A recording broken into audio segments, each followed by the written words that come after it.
Happy morning and welcome to RIM. I'm beginning this week's webinar. I hope you have all been a part of the webinars being held since the past 2 weeks and hopefully have enjoyed all the sessions being engaged by my colleagues. I'm Gururaj. I am a faculty in management in this institute. I teach, I train, I conduct research, I consult and practice in HR, mental health, behavioral science, and quality systems. Today's talk will focus on stress. Before I formally begin, the concepts in this area have been simplified enough, and so have been the slides. There's less usage of hi-fi words, technical jargons. Thirdly, PPTs will be shared with all those who have registered. Fourthly, I'm here to share this information to a wider audience, as in people from all walks of life. That is from a common man's or a layman's perspective. Of course, next thing is there are some suggestions given here, some advice given here at the end where we talk about management. A word of caution to you all in which it is advisable to talk to a professional, to a mental health professional first, and then apply those strategies to help yourselves to overcome the stress factors. These are the few things that I wanted to share with you before I begin formally. Now, coming on to the topic per se.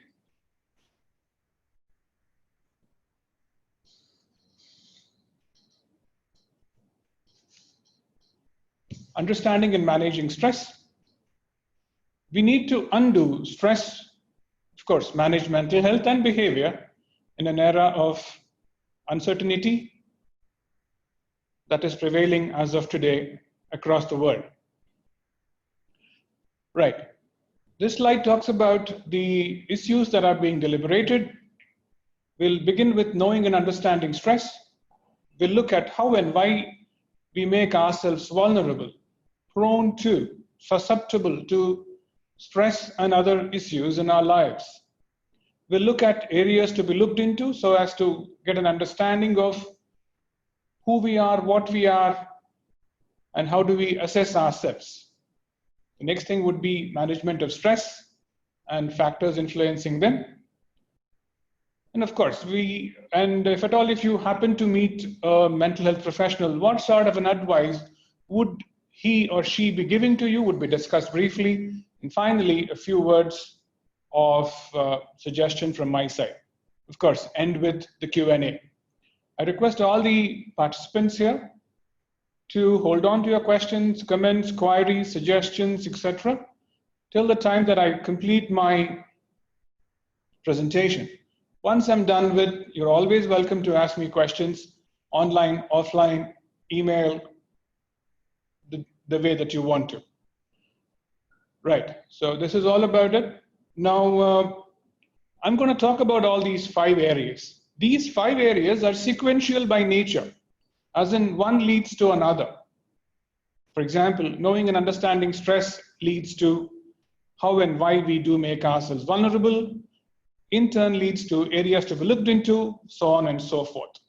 So that we end with some kind of an information which can be used by a layman by the end of today's talk. That would be the outcome of today's talk. Now, shall we start? Right, so just look at the slide given here. It talks about all the signs and symptoms that are given here, beginning with dizziness, general aches and pains, grinding teeth, clenched jaw, headaches, indigestion, appetite waxing and waning, muscle tension, problems sleeping, palpitations, cold sweaty palms, tiredness, exhaustion, etc., so on and so forth. What do you think are all these symptoms are of or are because of? Right? They're all because of an issue called stress that is prevalent since mankind has begun.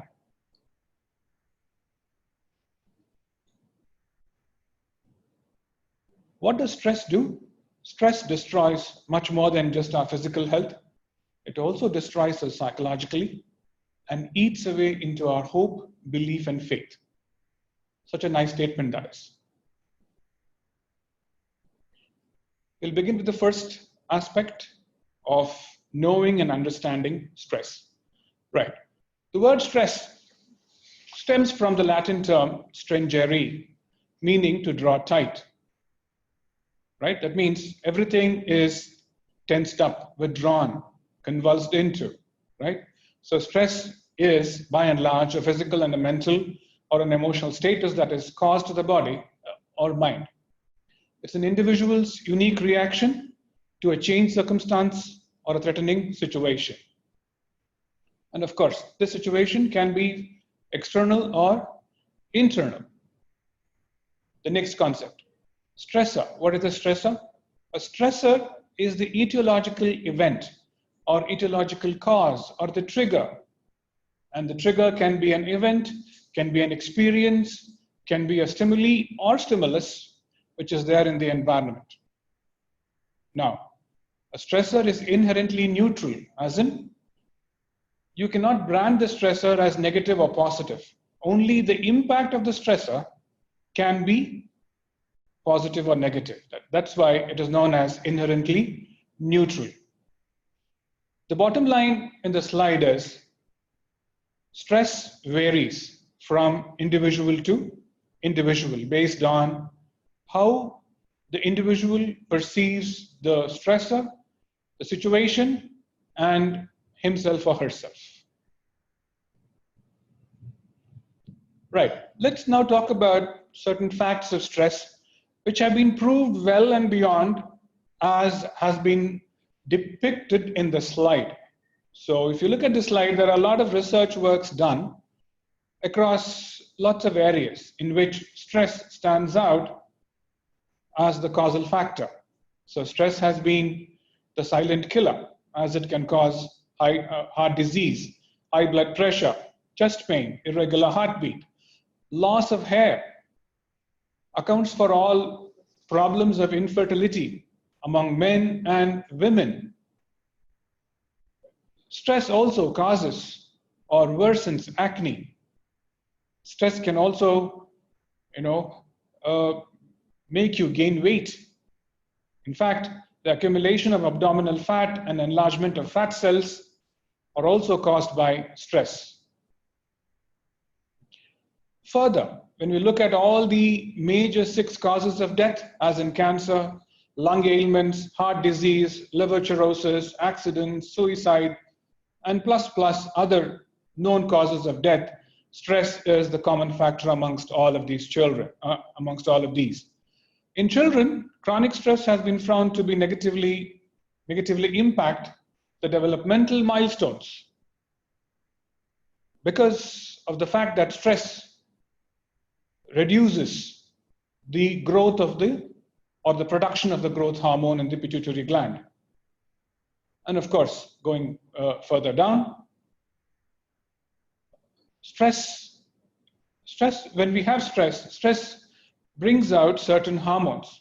And these hormones are required for a certain amount of period, as in a very short period. But in case if there is an enhanced production or the hormones stay in the bloodstream or in the place where it is not supposed to stay for a long time, these hormones can shrink, impair, and kill brain cells. Further, it helps in clotting of blood, as in it helps to thicken blood, so making it stickier. And once blood becomes stickier, it will not flow in the right proportion, in the right speed across our veins, arteries, and other parts of the body. Now, chronic stress can cause damage to arteries and organs. And of course, stress is also responsible for certain metabolic disorders such as diabetes mellitus, hyperglycemia, which in turn affects our mood and affects our and we become fatigued, we have reduced energy, decreased motivation, so on and so forth. These are all the negative effects of stress. Let's have a couple of positive effects of stress also. Now, what we say is by laughing at our stress levels and stressors and the scenarios of stress, we can bring down the stress hormones, as in cortisol, epinephrine, adrenaline, and such. As in, laughing strengthens our immune system by releasing positive hormones. That means whenever you're stressed, you can always laugh at yourself and laugh at the world around you. Of course, the last thing in the slide is those who love chocolates, especially dark chocolates. You keep eating them, you're found to have reduced amount of stress hormones. Now, all these are not just said, they're all researched, well-researched, and they have been published in major journals.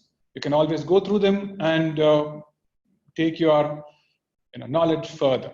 Now, let's move to the next aspect of the purpose of stress. Now, what's the purpose of stress? See, we are all emotional beings. From the time that we are born till the time that I die, after we die too, we hold our emotions, we uphold our emotions, we signify our emotions. Emotions are signals to help us recognize the concerns, need, issues, or the problems, or even the dangers that are prevailing in the environment. This said, and as in when we are in danger, stress and its hormones help us fight or fly. And believe me, this is all good. But what happens is our body's response become a threat, can become a problem when it constantly signals danger about issues that aren't necessarily a threat. That means we get accustomed to this kind of a maladaptive way of coping with stressor in our environment. So when we do this kind of a learning, which is maladaptive to ourselves, this grows to a point of overwhelming us, as in it overwhelms our health, well-being, clear thinking. And stress doesn't affect us alone. It affects our significant others, your husband, your wife, your boyfriend, girlfriend, your children, students. Everybody gets affected in some way or the other. Right, let's move on to the next slide, which talks about the types of stressors. Now, stressors are of multiple types. Now, researchers and clinicians, based on their understanding and work, generally have given their classifications. There are many classifications as such, but here in this short presentation, I've just picked up a couple of highlights by which you can just understand as to how many types of classifications are there. The first one, there are 4 types as per few researchers. One is, number 1, stress can be categorized as a crisis or a catastrophe. For example, the COVID-19 can come under this. Number 2, major life events. Major life event can be a marriage, can be a death, can be a birth, can be something which is a significant life event in the life of a common man.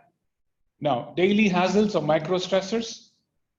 For example, getting stuck in a traffic light can be a micro stressor. Not able to reach the office in time can be a daily hassle. And the last thing is ambient stressors.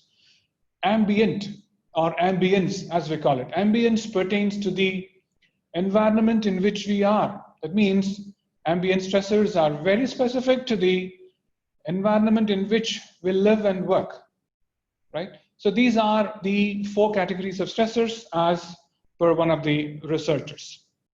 Now, the next person who spoke about stress is Hans Selye. Hans Selye, way back in about 45 years back, proposed 4 variations of stress. So on any given axis, he says, he locates actually good stress and bad stress, as in eustress and distress. And on the other hand, he talks about overstress and understress, as in hyperstress as well as hypostress. Hyper is over, hypo is under. Now, after giving this kind of a classification, of course, which is based on well-documented, reproducible research, Selye advocates balancing all this. And of course, he says the ultimate goal of any individual should be to balance hyper and hypo stress and have as much as eustress as possible in one's life. Right? Now, going further, the term eustress has been derived from the Greek root eu, means good. Probably the word euphoria, ecstasy, and all come from the same kind of a family of words. Now, distress stems from the Latin term dis, as in dissonance or disagreement. And of course, dissonance comes into picture when a demand vastly exceeds a person's capacities or capabilities. Now, going forward, the American Psychological Association, the APA as we call it, which is the world's leading organization of psychologists, practitioners, and researchers, have given their own understanding of the types of stress. They classify it into three types: acute stress, episodic stress, as well as chronic stress. Now, what is acute stress? Acute stress is that stress which comes up all of a sudden. There's no warning given, and all of a sudden, this stress confronts you on your face. So what happens when something comes up on your face?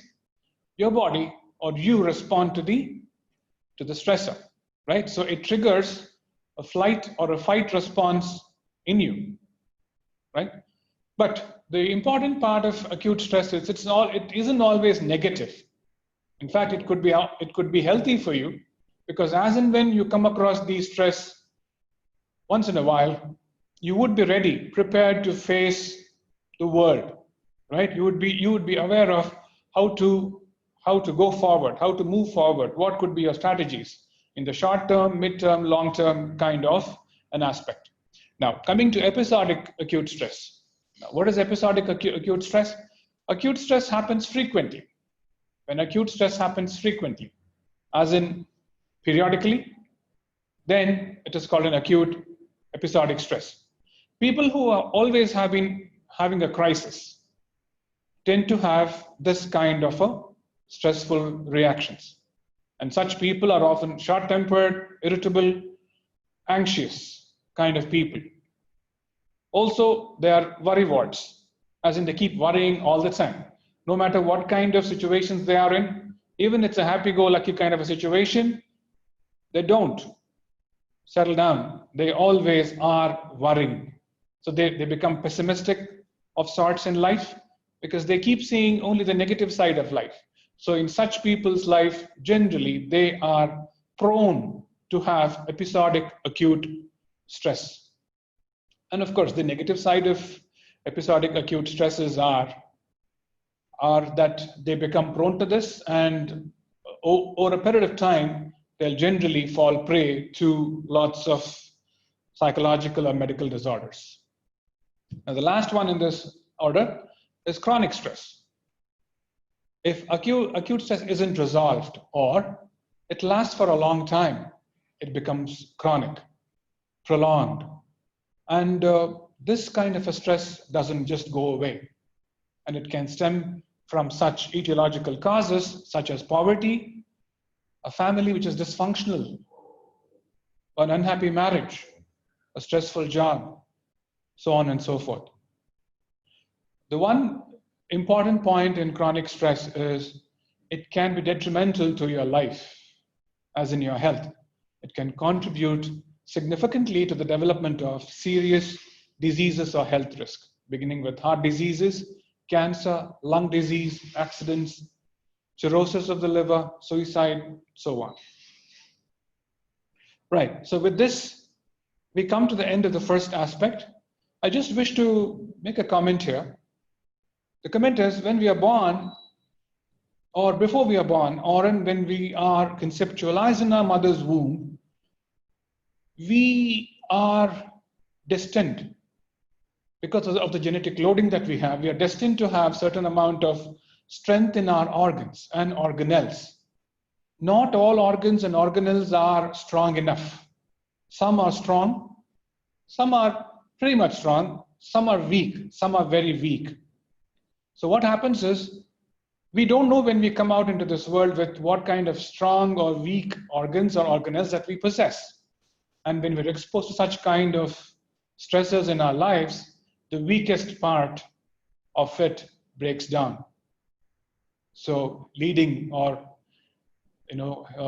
making us vulnerable to fall prey to this illness. So we need to understand what are our strengths, what are our weaknesses, what are the opportunities, and what are the threats that we face in our lives. Only then we can understand ourselves better. To do so, we need to introspect, look into, and understand. Right. Now let's go on to the second part of the discussion. How and why do we make ourselves vulnerable? Now, what's meant by vulnerability? Vulnerability talks about being prone to certain conditions in life. And those conditions can be detrimental, can stop you, can probably create lots of problems in your life for you. And of course, your family members, as in your significant others. Now let's look at the few things that are there. In this section, we'll look at a few instances or scenarios which involves primarily stress as the common factor and other issues which are there around. So we look at stress hormones, stress and anxiety, stress at work, stress eating, stress ulcers, stress headaches. Like this, there are many such instances which I have not given, but then these looked important and they are primary, so they have been given for you to understand and move on. Now let's look at this slide. What happens when we face stress? Primarily, the hypothalamus in our brain reacts. It sends signals to the adrenal glands, and these glands in turn release an abundance of hormones preparing you to survive or thrive in any given kind of an environment. And one of the important of these hormones is adrenaline. It's also called as epinephrine. It's also called as a flight or a fight hormone. And what does adrenaline does to us?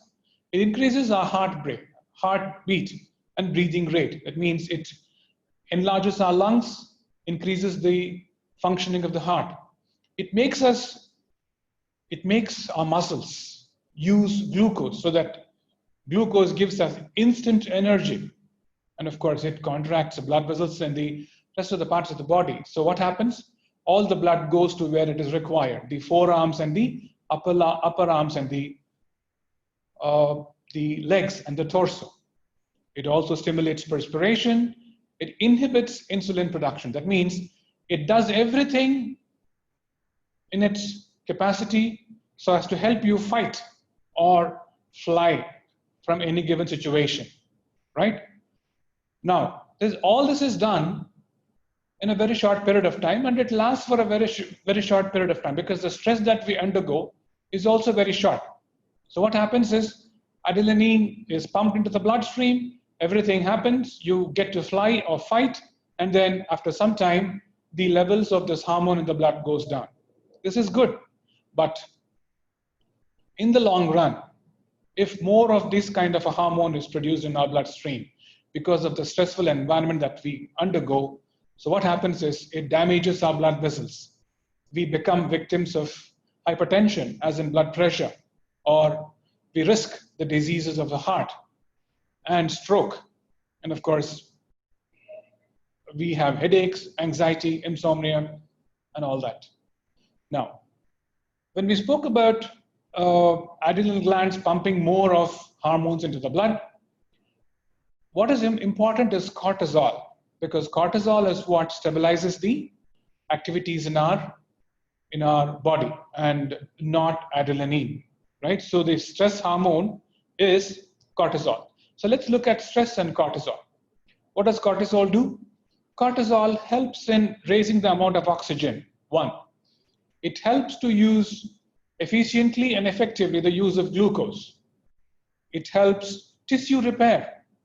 It helps restraining functions that are not needed in the short run, right? It alters the immune response system, dampens the reproductive system, and also controls parts of fear, mood, and motivation in the brain, right? So all this is good. Now, but again, in the same way, cortisol in the bloodstream should not remain for long, as it has a negative impact on our health. So what does it do? It contributes to our weight gain. It makes us hypertensive or having high blood pressure, sleep problems, lack of energy, drive, motivation. We become prone to diabetes mellitus, as in type 2 diabetes, osteoporosis.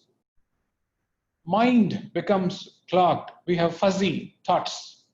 The brain fog, as we call it, comes into picture, right? And of course, it leaves us vulnerable to infections because our immune system is drained off, right? So cortisol, though, helps us to do lots of things, we need to control the flow of cortisol in our bloodstream. And only then, probably, we can do well for ourselves and for others in our lives. Now, let's move further. Stress and anxiety. Stress and anxiety go hand in hand.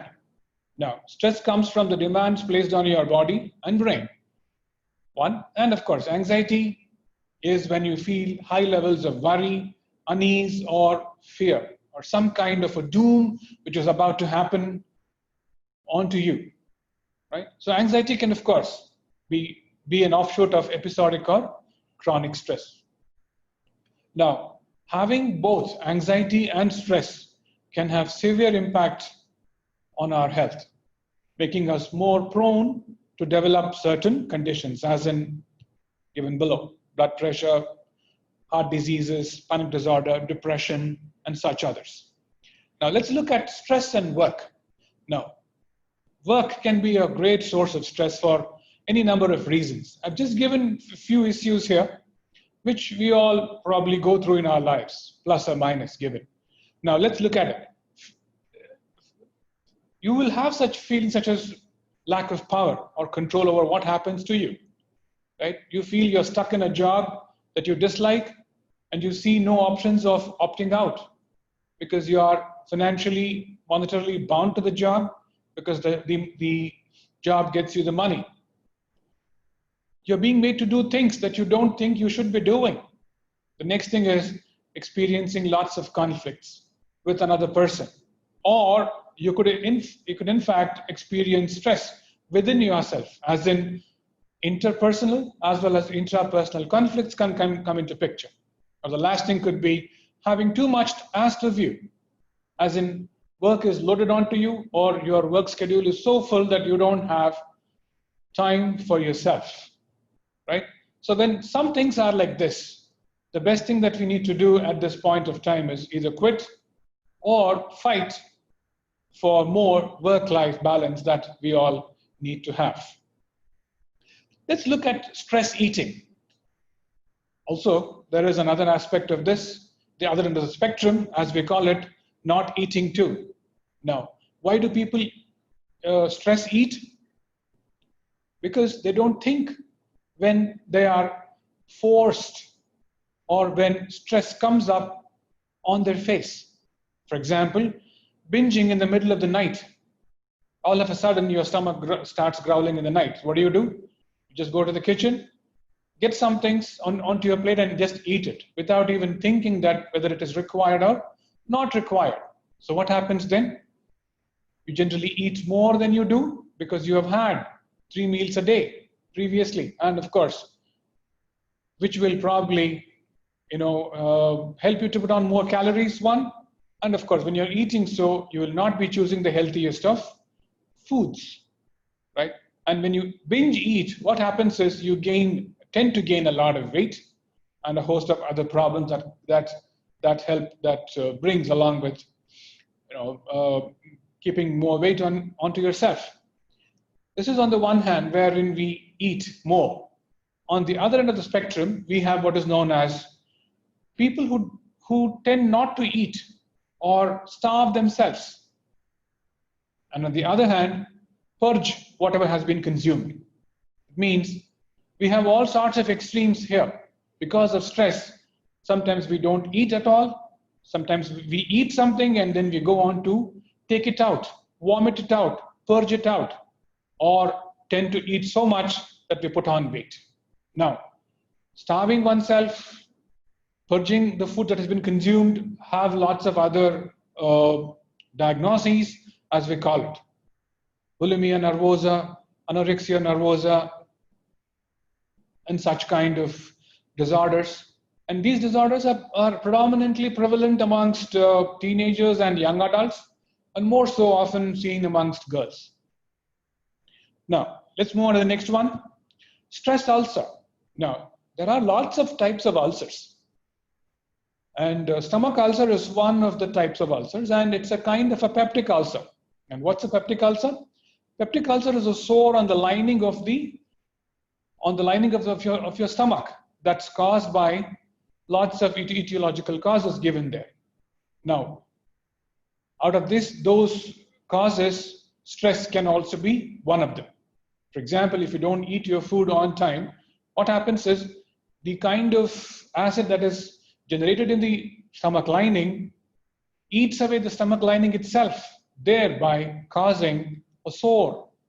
And the sore doesn't heal because every now and then you tend to keep eating something, drinking something, so the sore only becomes bigger and bigger. And bigger the sore, bigger is the pain.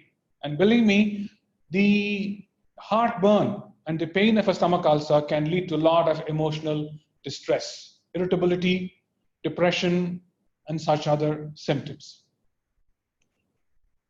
Right, that's about stomach ulcers. Now, the last one in this scenarios or instances is the stress headache. Now, what is a stress headache? Stress headaches, there are lots of types of headaches.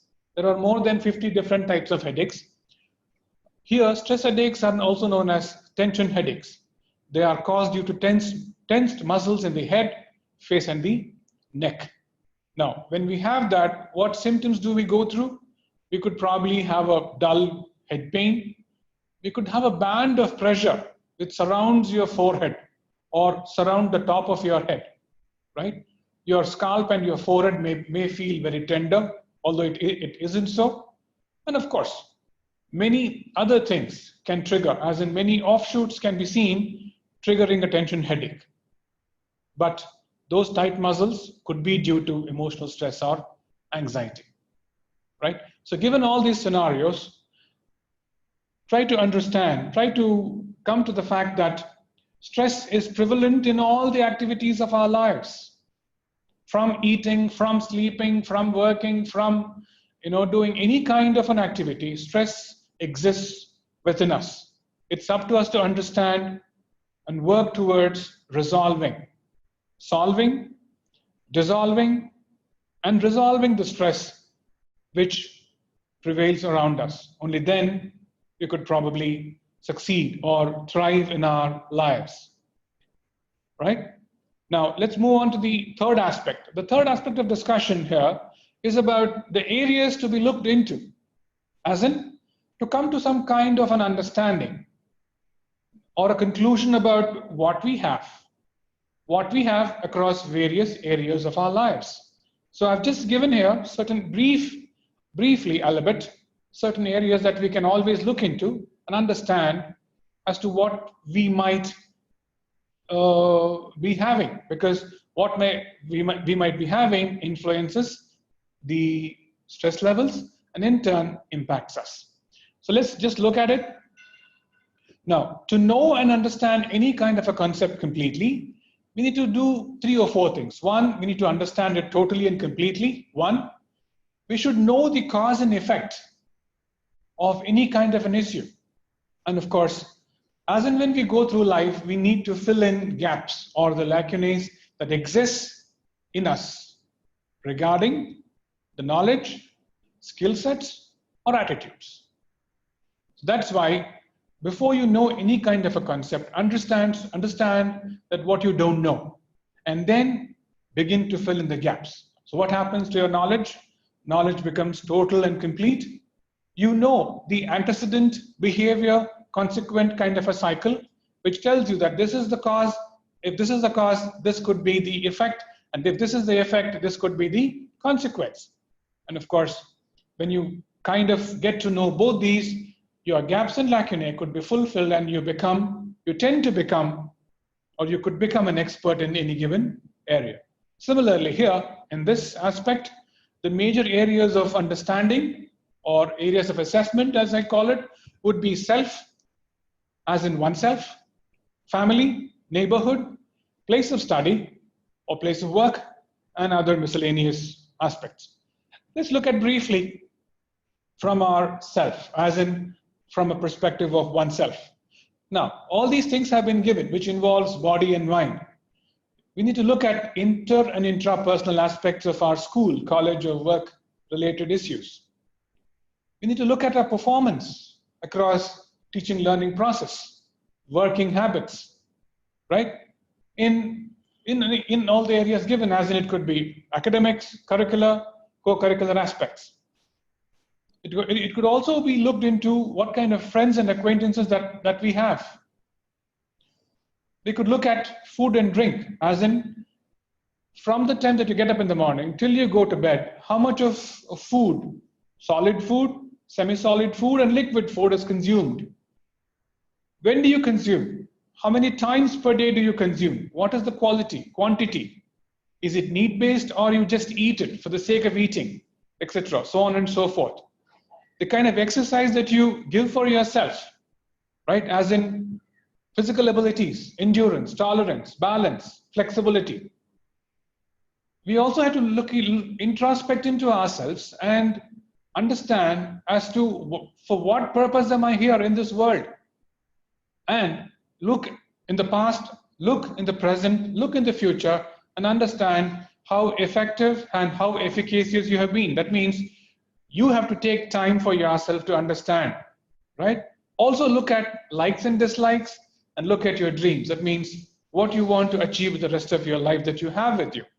And also look at one's core values. I've just given few core values here, some values here. It depends and it differs from person to person. Core values could range from problem solving, decision making, influencing, persuasion, conflict resolution, so on and so forth. That means you need to understand what is my core value or set of core values, and how do I work along with them? How do I persevere with them so that I achieve what I wish to achieve in my life?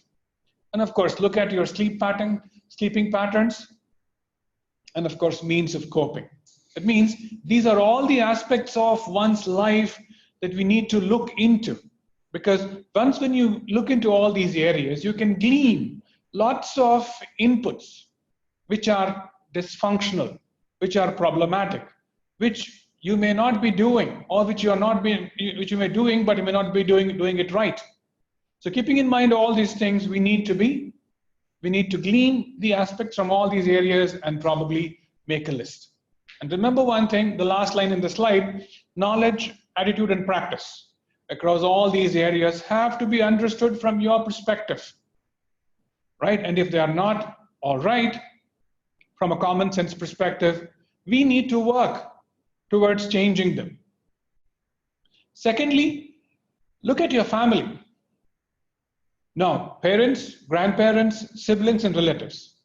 Now, for a minute, please stand out from your family and look at them from a third person's perspective. It means don't relate to your family or members. Look at them from a third person's perspective. That means when you look at them, just look at them as to how they are doing, why they are like they are, why they are like they are, what makes them to be that, what would become of them in the future if they continue to do so that they are behaving right now. And of course, the most important thing is what kind of an impact do they have on you as an individual, have on themselves, and have on the family members today, tomorrow, and in the future. That means I'm not saying people are bad, but then we need to understand and look at people from a third person's perspective and look at things objectively or objectivity, right? Which brings in a certain amount of, impartial kind of an assessment, because subjectivity always brings up some kind of a behavior which will cloud our decisions or consciousness. Now, next, go on to understand family environment and family interaction patterns. Now, when we look at family environment, now look at your family environment also. Again, take the third person's perspective. Look at the influence your family has on you in terms of positively, negatively. Look at the functioning of your family, right? Look at the communication patterns. Look at the emotions in the family that are passed on. That means how the family members communicate with each other using emotions. Also look at few other concepts in the family, such as independence, the amount of independence given, right? The amount of achievement orientation the family has as one or as individuals. Look at the intellectual and cultural kind of an orientation that the family has. Look at the activity, kind of recreational aspects of your family. Look at moral and religiousness of the family. That means all these things put together, all these 7, 8, 9, 10 things put together forms your family environment. You need to take a third person's perspective to understand more about your family environment, because sometimes stressors can lie in one of these or many of these areas. Now look at the family interaction patterns. What family interaction? How do parents vis-a-vis the children interact amongst themselves? How does a mother interact with his father? Sorry, with the father. How does a husband interact with his wife? How do the children interact with the parents? So on and so forth, right? Family interaction patterns are very important and have to be observed critically. Now, we need to look at interaction patterns, whether they are cordial or indifferent or antagonistic in nature, right? And of course, we also need to look at interactions, involvement, the closeness, warmth and affection, genuineness, reciprocity, clarity in roles, authority, and such. That means all these things have to be understood from your family's perspective. Next, coming on to the family's expectation. Family's expectation as a family, as a unit, has to be looked into, also has to be looked into from the point of view of the parents as well as from the point of view of the children, so that we get to be clear of what we need to do for ourselves and for our family. Family burden is the next one, which talks about what kind of a family burden that the family is currently undergoing or has previously undergone, or which will undergone in the future.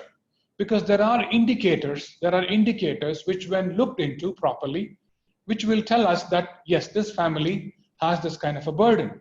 And burden can be medical, can be economic, can be social, can be psychological, can be occupational, can be educational, can be anything. Burdens have to be looked into, because burdens tell us what the family is undergoing, and that has to be resolved, understood properly and resolved. And of course, food and drink are as in the diet. Now, a family comes together nowadays only once in a day, for probably in the dinner time or the supper time. So dinner time and the supper time has to be looked closely into, because the kind of food that we eat affects us. The quality, the quantity, the way that it is cooked, consumption, all those things matters, right? And of course, across all these things, as in from the parents, grandparents, siblings, and relatives' perspectives, to family environment, interaction patterns, burden and diet, and such, from the view of knowledge, attitude, and practice, has to be understood and has to be looked into minutely so as to understand what is wrong, where is wrong. Believe me, this is no rocket science. You have to just sit down with yourself, take a third person's perspective, and look at everything objectively so as to get yourself some issues so that which you can work on. Also look at neighbors and neighborhood, what kind of an impact or influence they have on you as an individual or a family as a unit. Look at other aspects of socio-cultural issues, economic issues, religious and godly, and other practices. Now, these are the 4 aspects that we need to look at. Now, this slide talks about susceptibility. Susceptibility is all about vulnerability because, as I told you before, a person's susceptibility to stress can be affected well before he is born.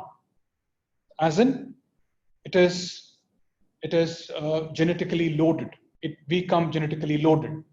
Or it could also be that we could learn or we could acquire these things as and when we go through lives. There are about 4 to 5 instances here which talks about making us more susceptible to stressors in our lives.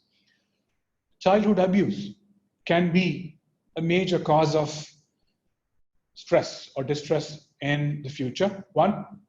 Certain personalities can be more prone to.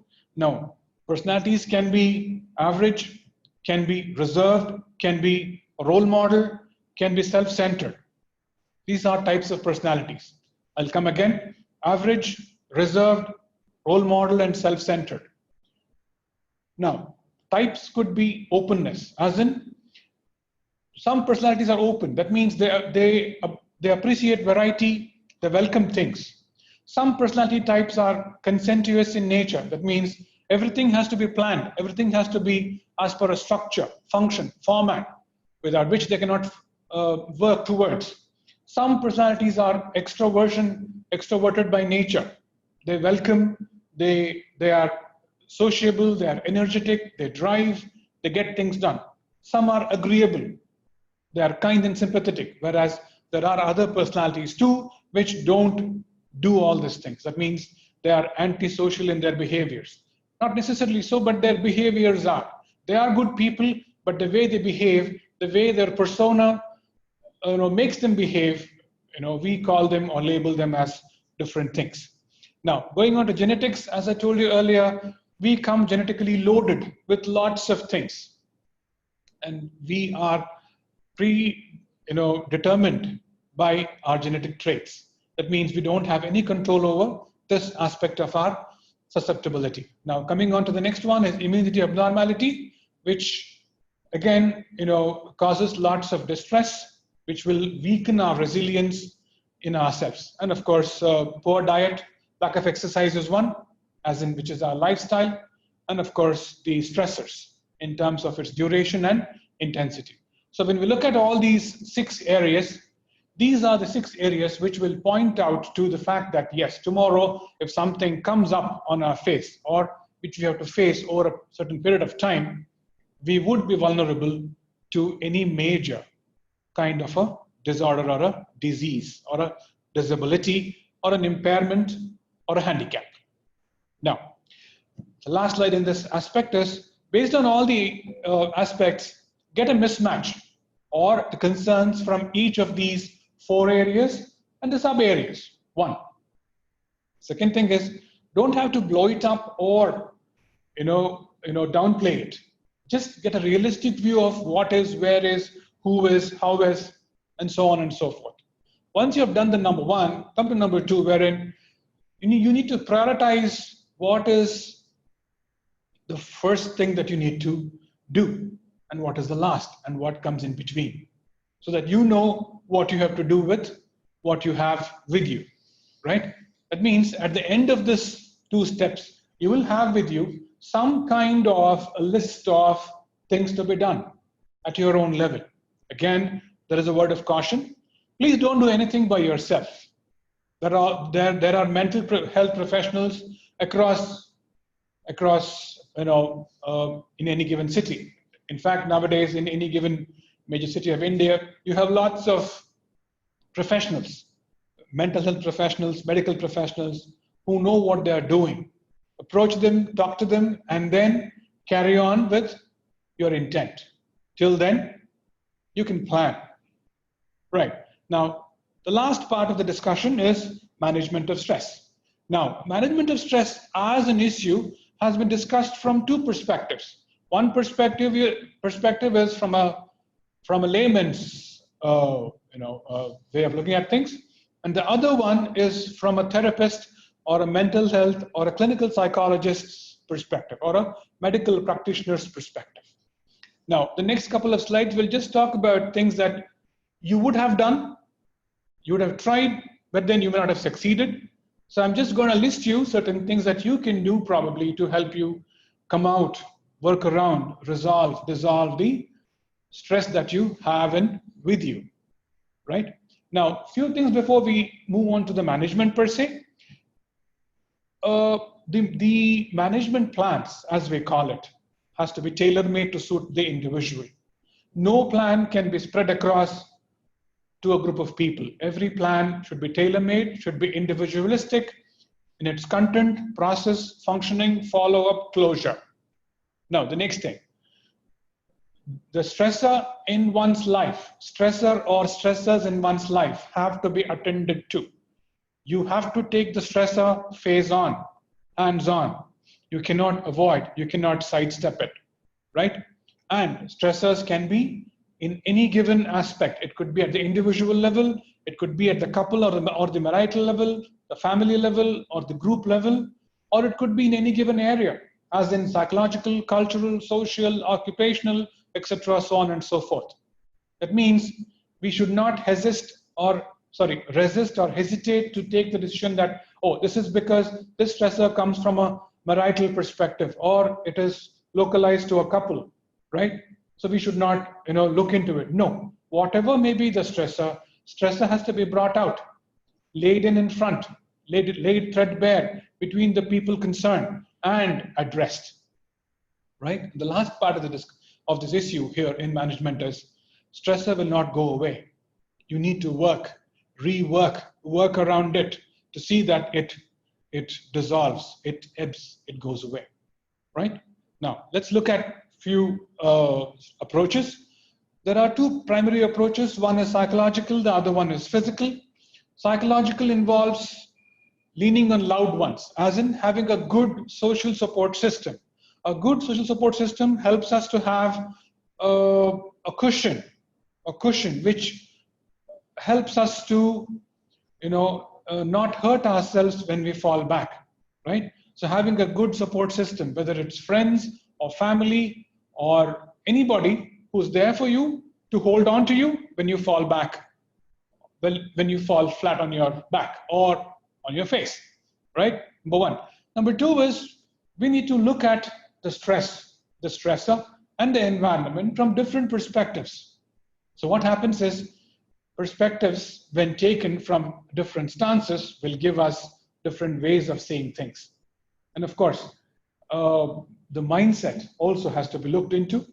We need to plan and organize our time so as to help us reflect on ourselves, as in our values, our strengths, our weaknesses, our opportunities and threats, right? And of course, negative thoughts, mindsets, and behaviors have to be reframed, rethought, touched upon again and again, so that, and changed upon, so that what happens is somewhere down the line, you will get to understand and you get to acclimatize yourself to the best of behaviors, which will help you to overcome the stress factors in your lives. Now, coming on to physical strategies, taking vitamins and minerals is absolutely essential. You need to understand as to what are the deficits in you in terms of minerals, vitamins, and such, and take adequate amounts so as to help you become better. Because a healthy diet is absolutely essential in combating any kind of a stress. Reduce toxins, tobacco obviously, and alcohol especially.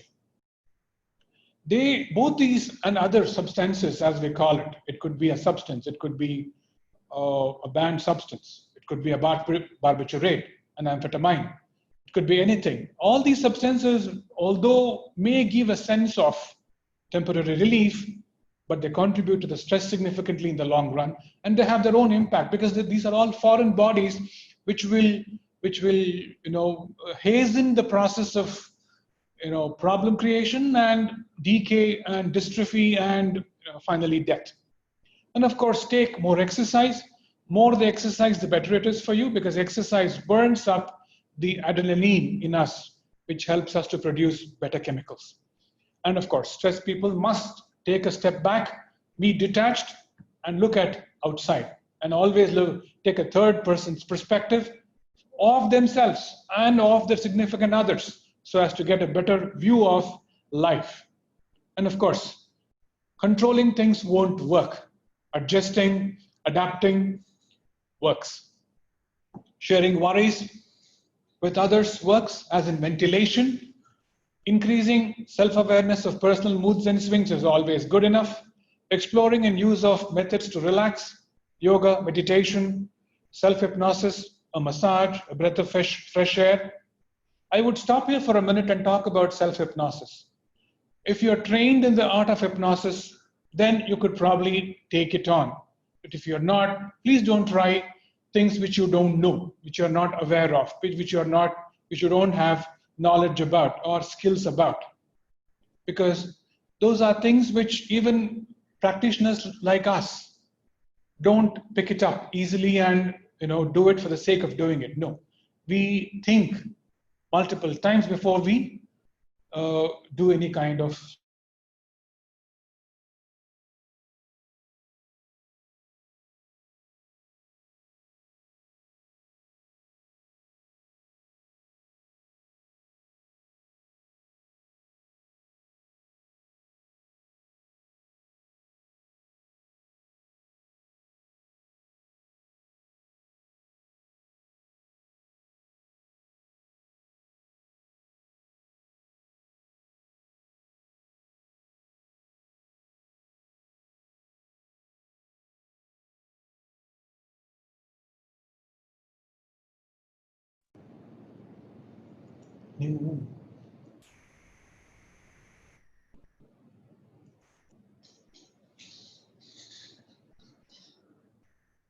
All right.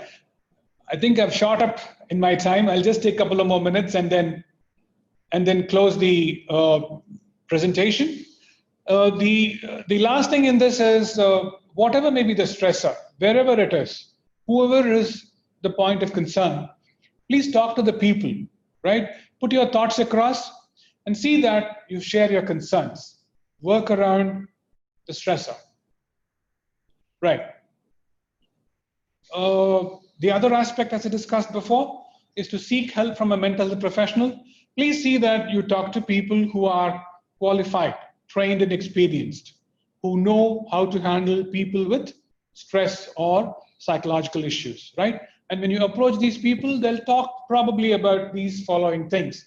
They would talk about your coping mechanisms. They could talk about health promotion. They could talk about disavowal mechanisms or mental inhibitions practices, as we can call it. There are about 4 or 5. There are many, but I've just given about 4 or 5. We talk about displacement, repression, sublimation, reappraisals, and such. We talk about preventive strategies. Okay, one word here. All that I've spoken about till now, before this slide, was all about therapeutic or rehabilitative kind of strategies. Therapeutic strategies come into picture when the illness has already stepped into our lives, into our body. We take measures or steps to reduce the stressor, probably work around it so that we come back to our healthy ways of living, right? Rehabilitation comes into picture when the illness has come and it has been resolved and it has gone, but when it leaves the body with a lot of disabilities. It impairs the functioning of the body, right? Now, these two things are the other end, whereas prevention talks about before you fall prey to any kind of a disorder, you need to take preventive strategies or mechanisms so as to not fall prey or become vulnerable to illnesses or stresses in your lives, right? Now, the final words, couple of more minutes. All of us live our lives, right? We progress from being conceptualized in our mother's womb to become an infant, a child, a baby, an adolescent, a teen, a young adult, middle age, old age, dying, and death. And the concept of death has a philosophical connotation here. We need to die when all our energies have become so faint, when the organs and organelles have become so feeble and they lack strength. Then we must die and pass on to the afterlife. This is way of living and dying. But what's happening is the other aspect of it, at least for some of us or many of us. We should not die prematurely. Just because we are not able to perceive or we misperceive, misconceptualize the issues that are there around us. That means all of us have the right to live our lives completely and die a dignified and noble death, and not die from a disease or from a stress point of view. That means it all boils down to the issue of health being the focus or the foci in our lives, right? We have just one body. We should use it to, we should use it to the best of our ability and resources. We have no right to abuse it, misuse it, harm it, disable it, right? Because today, if we take care of our body, tomorrow when we leave our body, the part or parts of the body could be given to others who don't have that. That means we need to leave a legacy of ourselves to future generations, because if we are good with ourselves, the generations of the future will definitely value it, hopefully, right? That means if we can do all this, we could reduce many medical problems, we could reduce the rising health costs, we could also reduce the burden of families, thereby reducing stressors. Thank you so much. I rest my presentation. You could probably ask your questions or your issues. Thank you.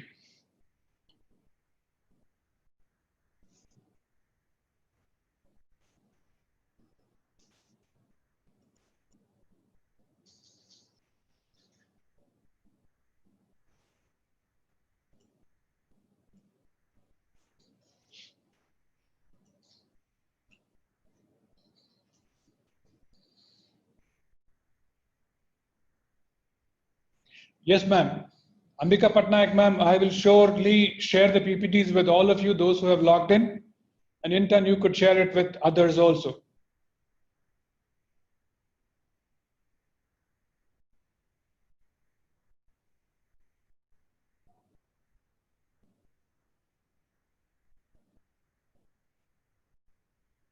Please, you would have queries, you would have comments, you would have suggestions, you would have advice, you would have lots of things to talk about. Please come on. I can talk in English, Kannada, Hindi, whichever language that you wish to ask. Please do so. Raise your hand and ask the question.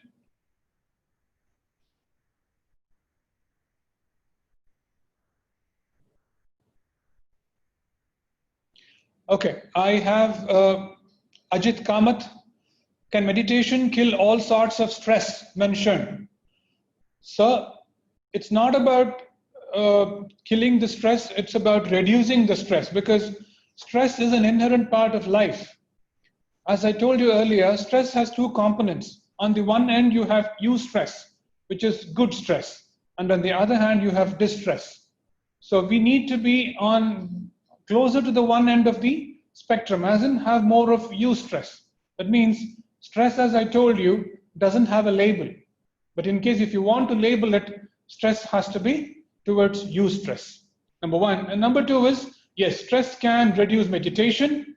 One, stress can reduce meditation can reduce the effect of stress, one, but stressor has to be worked out. Stressor has to be worked out. For example, if there is a conflict with you and your fellow employee, then the stress factor has to be brought in between you two, sit down, discuss, deliberate, argue, come to a conclusion and be done with it. Only then probably we could come to a conclusion. That means these strategies are there to reduce the effects of stress, but stressors per se have to be worked about. Right. Sharavanta Lakshmi Narayan, yes. Sir, can you suggest some ways to ease out stress, as presently we are under COVID-19 situation, as I'm feeling stressed as exams are not happening in time? Yes, definitely. Ma, the best thing for you to do now is probably have, exercise, preferably in the morning. See, morning air before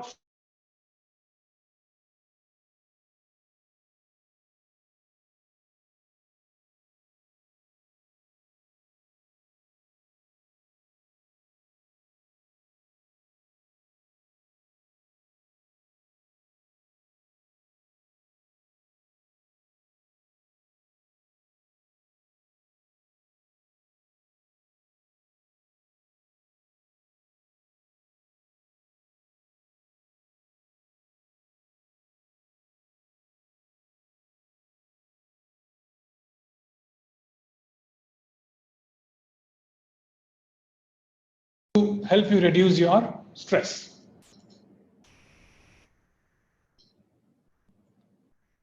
Questions?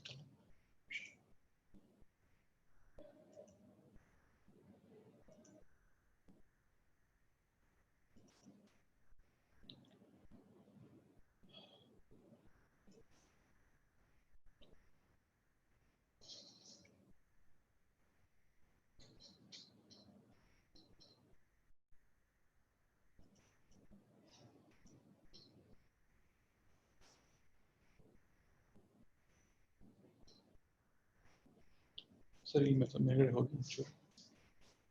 Okay.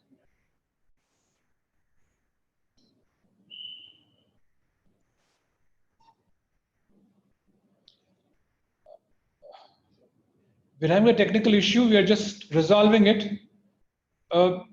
Please be on the line so that I'll just come back to you with responses to your questions. Right now, Mr. Savita K asks how to handle the stress of a egoistic person. Egoistic person, yes, probably he is self-centric, self-centered kind of a person who places himself on a pedestal and wants to be worshipped through and through. These persons preferably have to be ignored one, if you can. If you cannot, the only way to do is bring him down to his knees so that he understands who is he, what is he, and what he deserves actually. That's one way of doing it. Or else, if you can't do it, the only one way is to assuage his ego so that, as in you massage his ego so that he becomes pally with you, or you become pally with him and his requirements. Right? That's one. Many times people who are depressed hardly feel like talking to anyone. In that case, how to help out that person? The only way to do is, as I told you earlier, take him out for walks in the morning sessions when there is fresh air. Believe me, fresh air works wonders, It's the best antidepressant that is available freely. And you can take an enormous amount of it without feeling any kind of a side effect from that kind of a issue, right? That's the best thing that you could think of. Right, I'm just going up. Lots of questions are coming. Sorry, I'm not able to handle the questions. Right. Dopamine detox from Vignesh. Yes. Dopamine detoxification is a predominantly a different aspect of discussion altogether. Detoxification doesn't come in this line of work per se.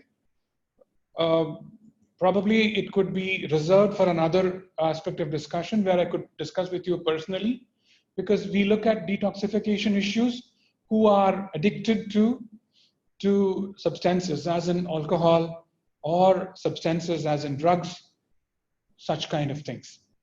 Right. Anupama writes, things are going worse subconsciously. Mind is coming under stress. It becomes hard to be positive. Suggest some ways to reduce negative emotions. The only way to combat the negative emotions is to equip yourself. Upskill, update, and uptool. Three things again: upskill, update, and uptool. Whichever areas you are in, you could be a doctor, engineer, teacher, professor, anything that you are in, you need to do just three things: update, upskill, and uptool across various aspects of knowledge, attitude, and practice, so that you become good with the happenings or the ongoings in your area of work or research or teaching, so that what happens tomorrow, you will ride the wave into the future, not succumb under it or to it rather. Self-negative. Caller. Could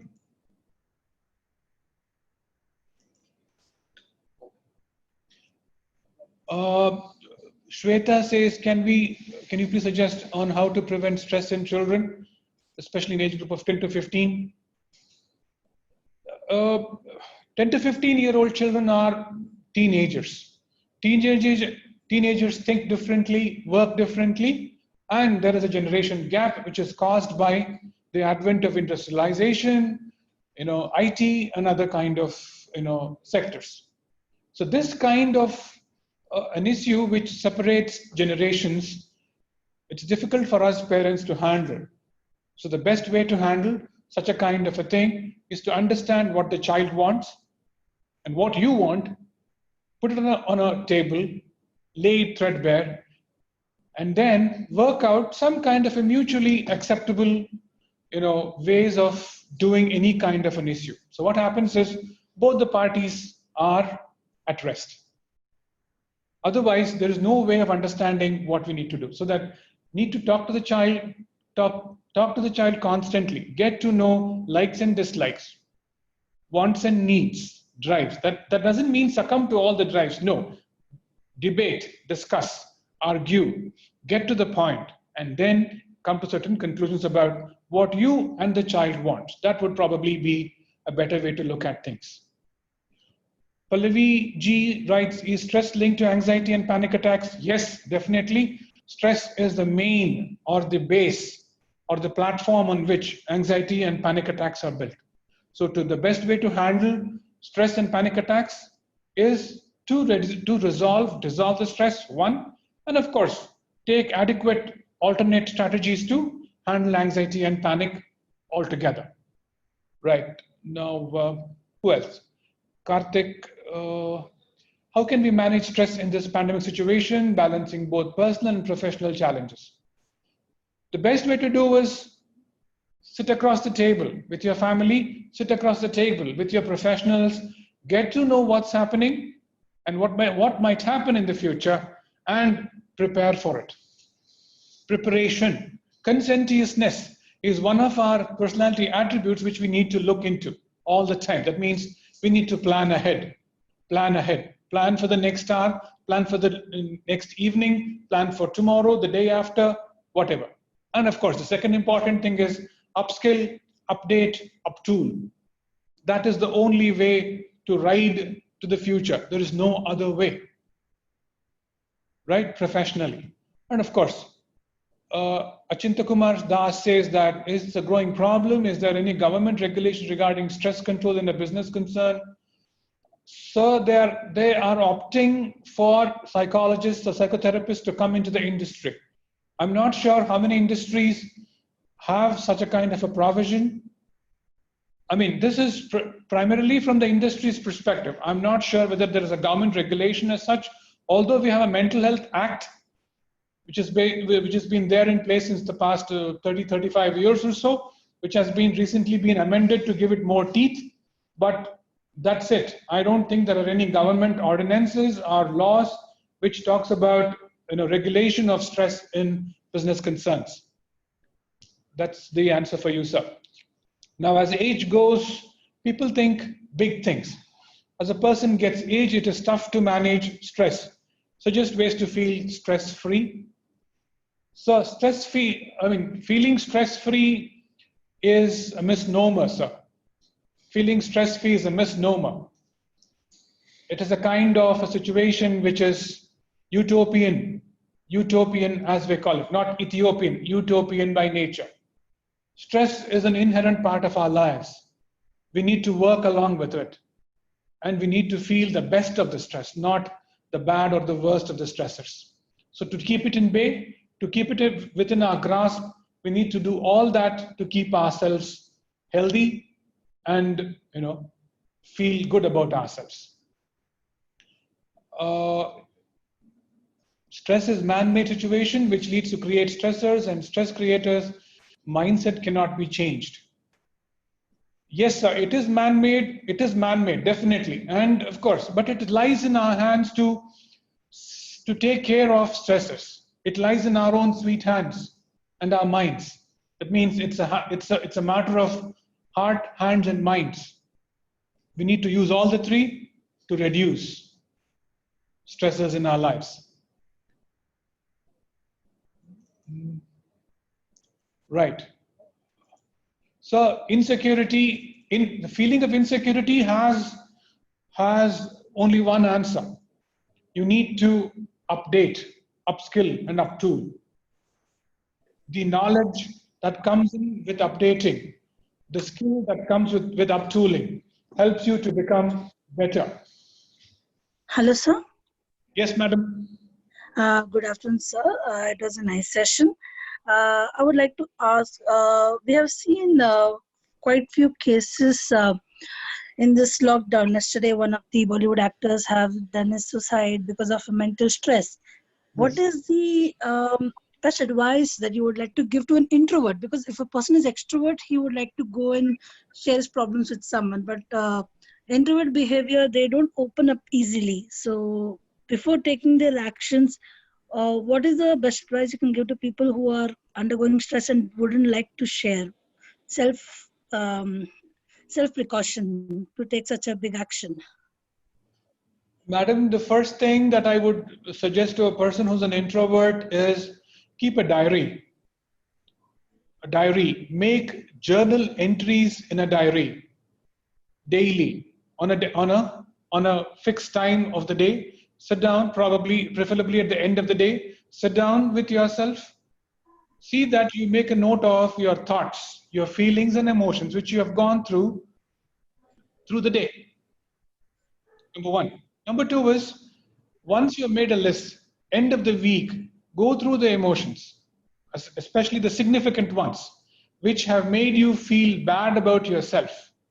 That means you need to identify those things which have made you feel bad or feel worse, right? Once you've identified, look at dissolving those things by yourself.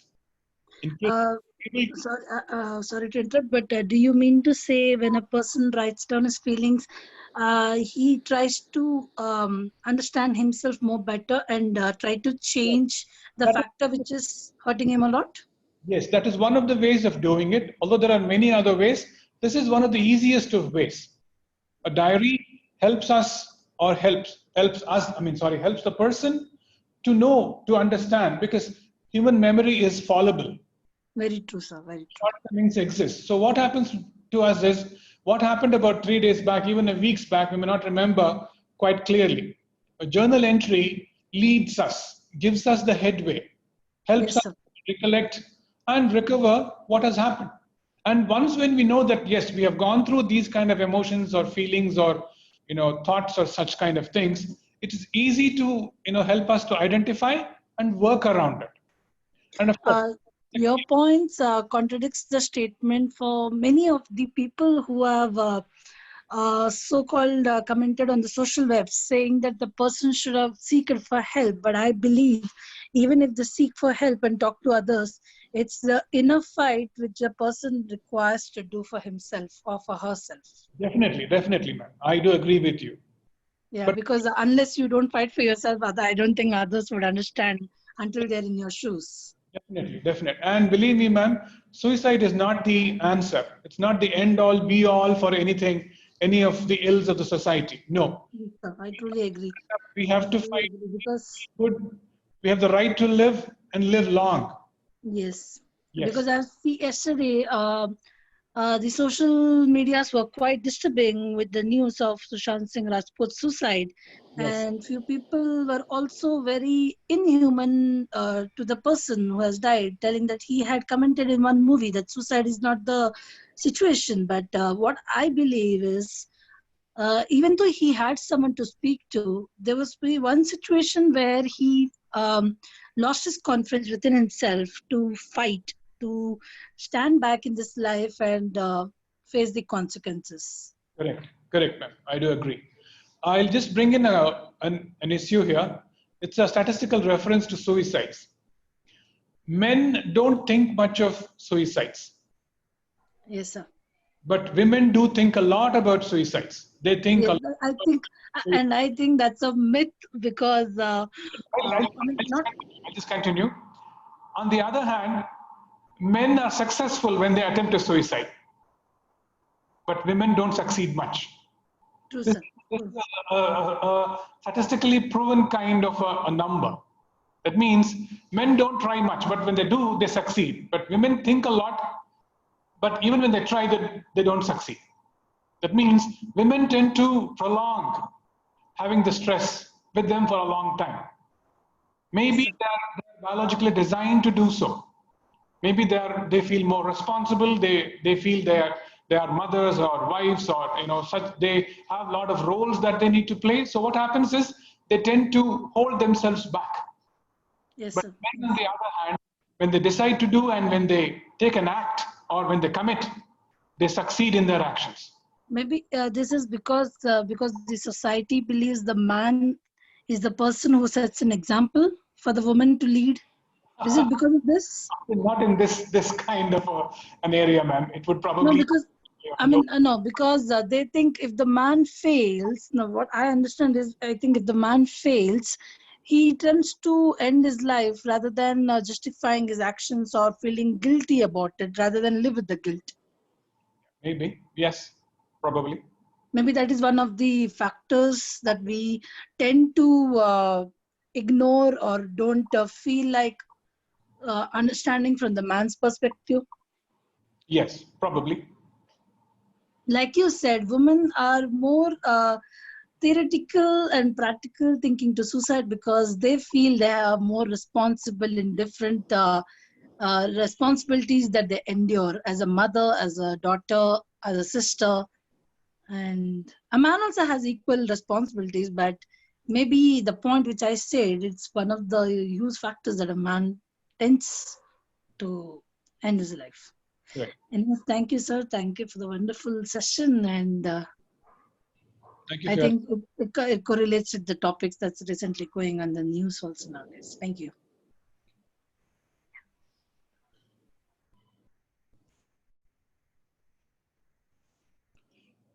What I would probably do is answer your questions.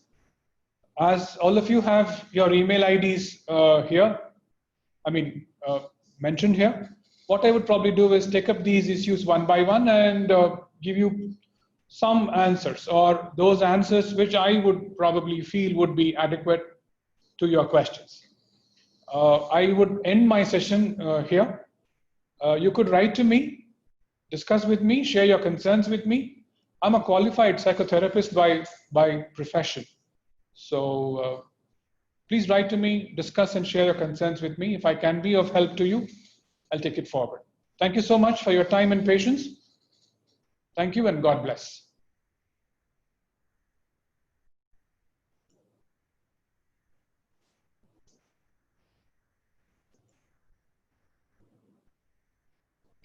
Well done.